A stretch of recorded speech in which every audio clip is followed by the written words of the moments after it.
Okay, everybody sit down and zip it. Because you can't hear if your mouth is moving. Mine's gonna move. Now, this is just a silly thing I did. It was just I was fooling around, and I wish I could say that I thought it through carefully and it was brilliant. But that wasn't the case. I had all these Christmas things, because every year I do a little Christmas mania, where I got 2 big tubs of Christmas fabric and I pull them out and make baby quilts, so those little preemies at Christmas get one, and Valley of the Moon, and one for our senior center for this senior appreciation dinner. And for some reason one year I did this, and I pulled out all the stuff last year out of my bins, and I went, I wonder how I did that. I knew I hadn't pieced it because they were little bitty pieces and that would drive me nuts. So I left them sitting on a counter for a couple of days, and it finally filtered to the top of my brain. And I just called it Wacko Scraps because it was a leftover thing, and I started fiddling around. So it starts with quarter, square, triangle, squares. And this will be on the blog, I'm told. And it couldn't get much simpler, because you take these and you cut them in thirds. And then you've got pieces left over, and you get to play jigsaw puzzle.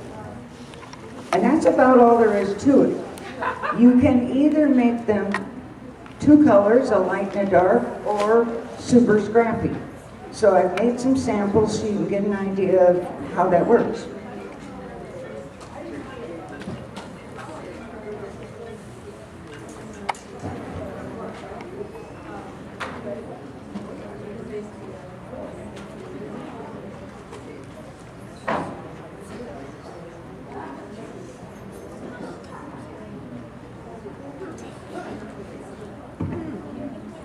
I just think of this as silly play stuff.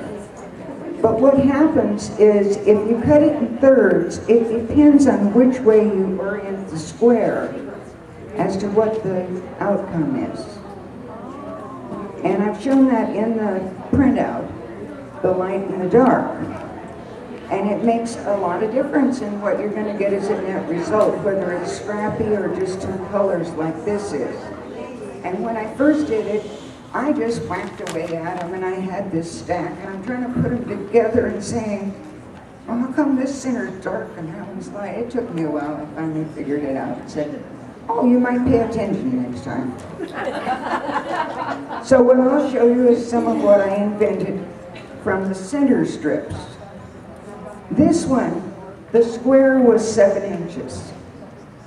I'm not into doing fractions, so I just cut the 2 side ones at 2 inches and the center at 3. You can do any thirds you want.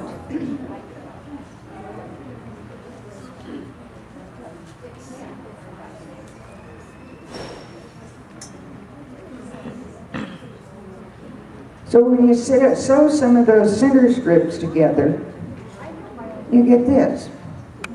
And that's all it is. It's sewed together. And you can either leave it like that, or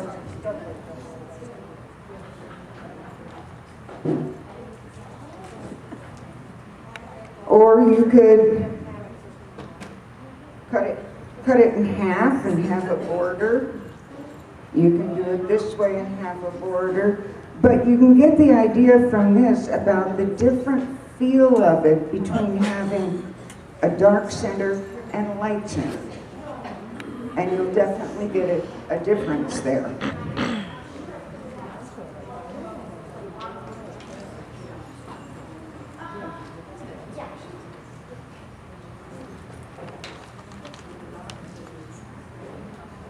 Then you can also put them end to end. Wrong side.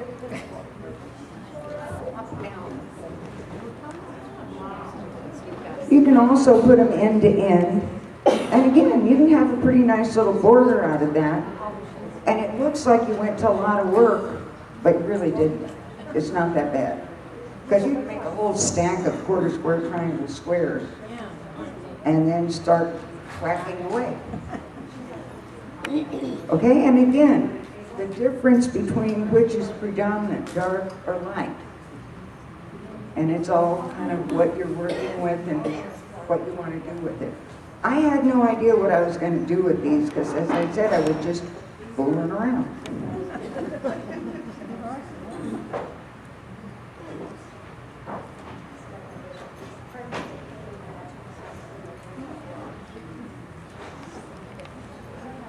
Now these are the side strips and different ways to put those together. These are 4 of the side strips, again with that difference between the orientation of the dark and the light.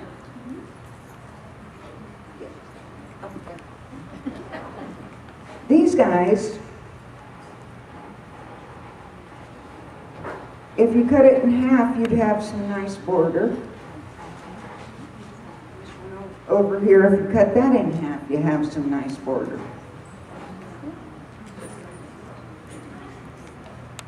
We're almost done.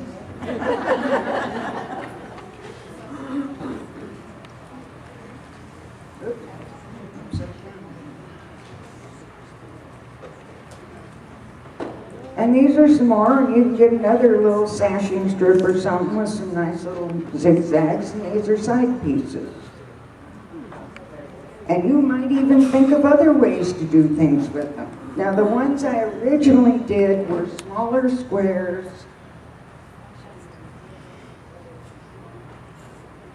and purely scrappy.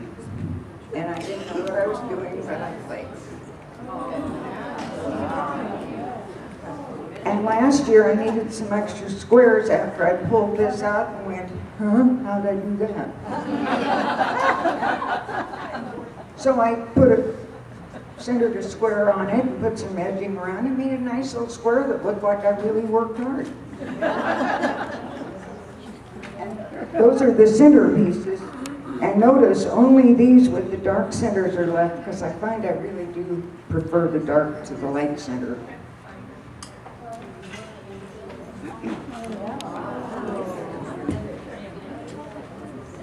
And these are the side pieces. Again, dark, light center. This one I just folded it in half. That'd make a pretty busy looking border.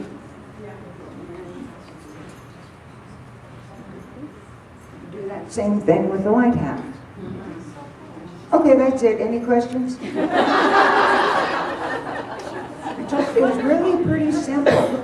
The main thing that I want to get across to people is play with your leftovers. Because our, what people have called foremothers, they didn't have the luxury of getting in the car and going to the fabric store.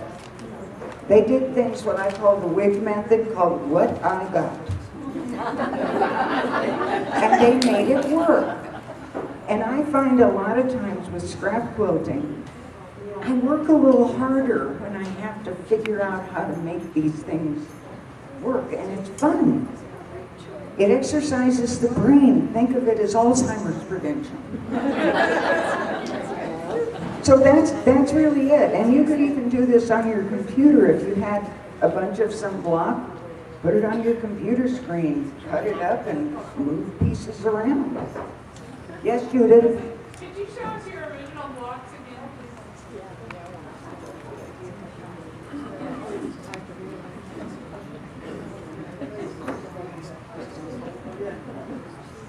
The original really is a quarter square triangle square. And it's just the direction you turn it as to what becomes predominant in the cut pieces. And Linda said she's going to put this on the website. Any other questions? Okay, go play.